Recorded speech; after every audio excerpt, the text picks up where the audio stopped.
Hello, my name is Glenn Dyer, and you are watching a Dyer-Situation.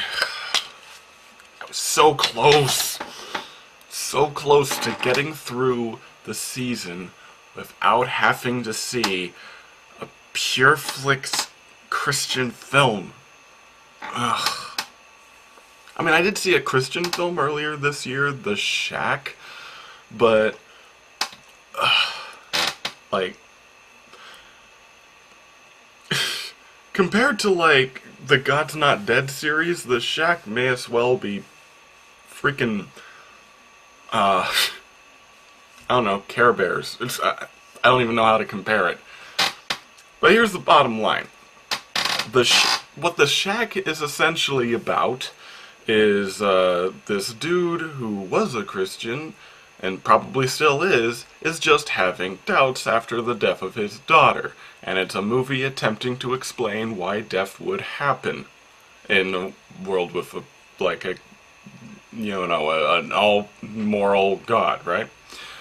And nothing essentially wrong with that. That is a movie specifically for Christians, specifically to enhance the Christian experience, but not necessarily forcing an opinion on anyone. God's Not Dead, however, is about a moral crusader going up against an intellectual who happens to be an atheist, but only because of a deep childhood trauma which causes him to hate God. And essentially, it's just a projection of deep persecution complexes that the filmmakers are feeling. Because, you know, if any group of people deserves to feel prosecuted, it would be the single largest religious following in the world. You know, wouldn't that be so obvious? But, yeah. The Shack came from a place of love. That's the point. Like, it was somebody who was passionate about that project. I get the feeling that the person who made that film is happy in his or her life. The person who made God's Not Dead is full of hatred, is full of malice and disgust, and clearly does not like his world. And that's the kind of the funny part, because the movies are essentially meant to say that, like, Christians lead a much better, happier life. But if that's the case, then I don't see how the people who made these movies can see themselves as a Christian. Because their lives must clearly suck a lot in order to make shit like this. So anyway, what's this thing about? God, even reading the plot summary on IMDb makes me cringe. An investigative journalist and self-proclaimed atheist sets out to disprove the existence of God after his wife becomes a Christian. And I'm sure he happens to learn that, well, yes, there isn't really any proof that God exists, not any rational proof at least. He discovers that there is a moral aspect to the whole thing, and a community that's built around it that can provide support. And though he might not personally believe in it, there is a lot of good that the Christian faith can accomplish, and it's not something that should just be blindly hated towards, and he becomes a more well-rounded person because of it. No, I'm just kidding. He finds out he's completely wrong, and every atheist is wrong, and God is real, kids. Well, I can't wait for him to be an asshole straw man for the beginning of this. That's gonna be a lot of wincing in there. I just recently saw the Brad Jones film, Jesus Bro, which is just a parody of this. And I don't know if because this movie I think is like a remake or something. Because there's another movie called The Case for Christ. I don't know if it has anything to do with this one. But the plot summary is essentially like that. Well, it stars like an atheist, but, you know, different series of events turn him into a Christian. Which is what's going to happen here. I don't know. Point is, that movie was kind of funny at times. And,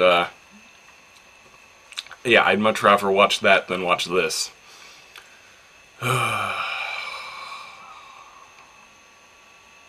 pray for me.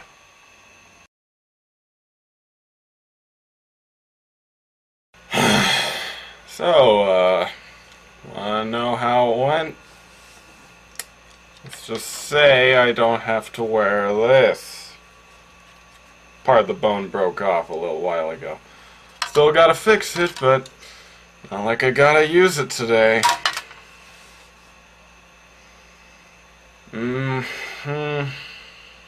So this was painful.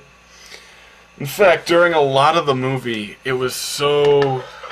I know it's an overused word on the internet, but it was so cringe-worthy, so hard to watch, that I literally had to kind of force myself to keep looking at it, because otherwise I would have had my eyes shut during 80% of the movie, because it was so bad. I kind of likened it to Clockwork Orange thing, you know, just gotta set myself up in that chair. Stop it, I'm feeling sick! Yeah. Yeah, Like God's Not Dead, this was made by a group of people who are clearly very, very insecure about their beliefs, and would like to force them onto others, hopefully, so that they can feel slightly more secure in their beliefs. But it probably won't help, because almost certainly, even if everyone in the world was Christian, they'd just start going by denomination at that point. But anyway, so what happens in this movie if I didn't already explain it to you? Well, this guy's an investigative journalist, and his wife suddenly becomes a Christian, right? And this makes him extremely irrationally angry. Far more angry than any normal person ever would be. And this leads him on a quest said by this agnostic, I think, friend of his, who was like, well, why don't you spend all this time and energy that could be spent on your job, including this unrelated case, which he botches up, most likely because he's spending so much damn time on this pointless project. Yeah, why don't you spend all that time building this big cliched research room, figuring out all these whether or not Jesus was resurrected, and that's the whole point. Well, the funny thing is, his research techniques are like terrible. He interviews like 4 people and takes everything they say as complete fact without seemingly bothering to check sources at all. Like, this guy just takes him into his room, and he says, well, there was over 500 people who confirmed that Jesus was resurrected, and, you know, stuff, and he says a bunch of different things, right, that could be fact. I don't know. I haven't researched them. But as a journalist, that's typically what he should be doing.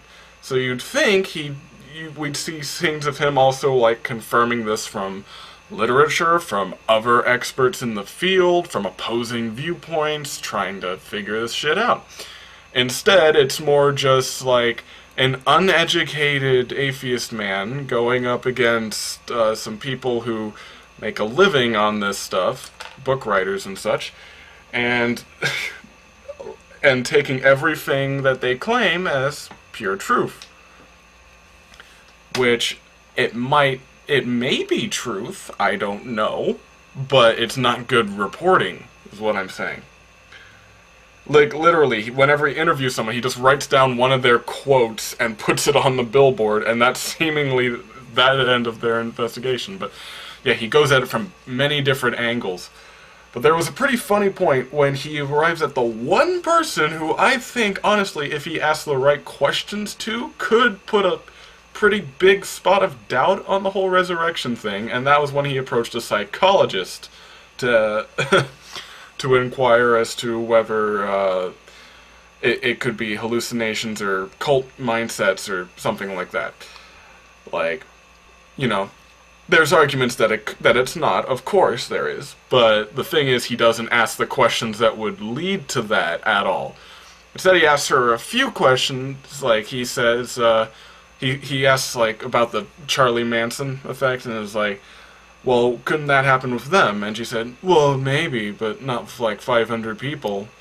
And the thing is, a normal investigative reporter would have kind of asked further about that. Why not? Like, is there any kind of case where this would happen? And, you know, he brought up Jonestown earlier. Why would not compare it to that as well and ask a few more questions along that line? Instead, the conversation ends rather abruptly, and he moves on to the next one, which is the stupidest line of defense, which was going to a medical doctor to ask if being beaten, crucified, and stabbed would actually kill someone.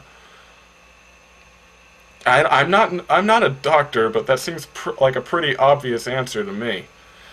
But yeah, anyway, I figured out that the only real point that he saw that psychologist, sorry, was for one reason, and one reason only.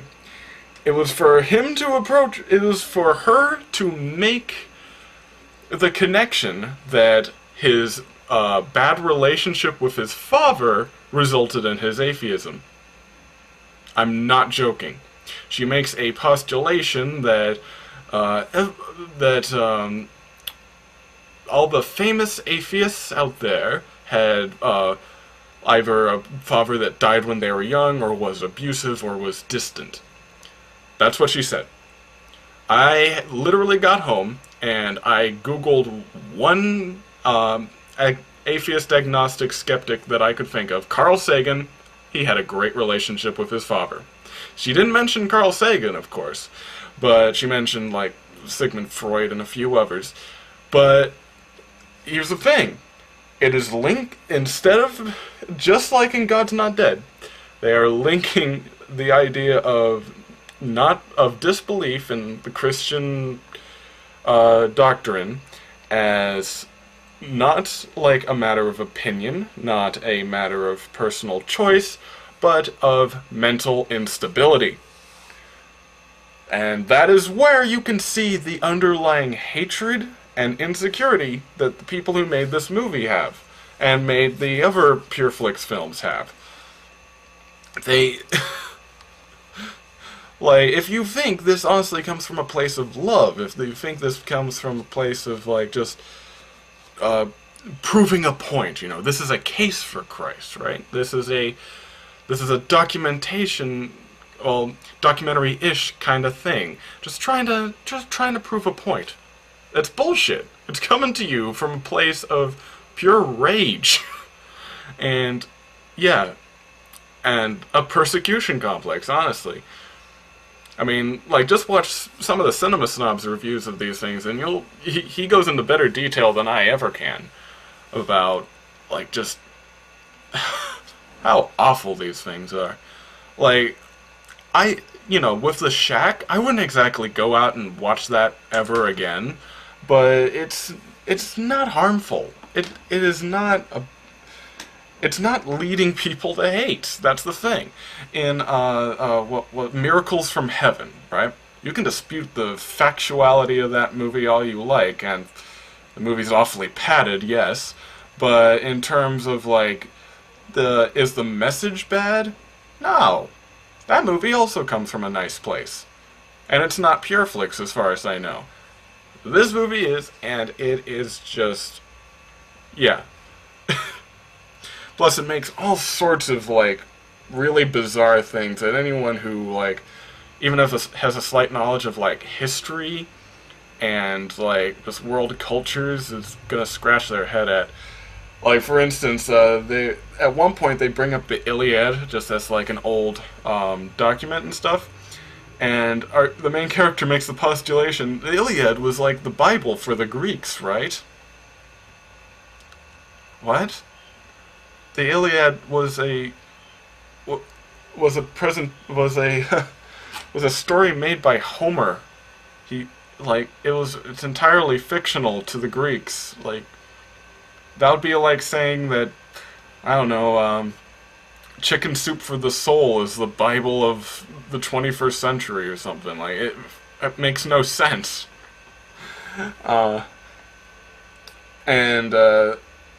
Yeah, there was another point where quite randomly, they asserted that Muslims don't believe that Jesus died on the cross, which is weird because I actually looked that up and I could find no evidence of that.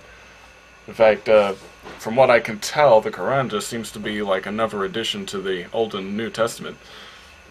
But yeah, that's beside the point. The whole point of the whole idea of what I'm trying to get across here, the movie is hate-filled. It is almost certainly inaccurate, just from the little tidbits I researched, and complete garbage on any kind of artistic level. How about in terms of competency? The writing style, if... God. Characterization is pretty terrible in this movie. People don't act like people.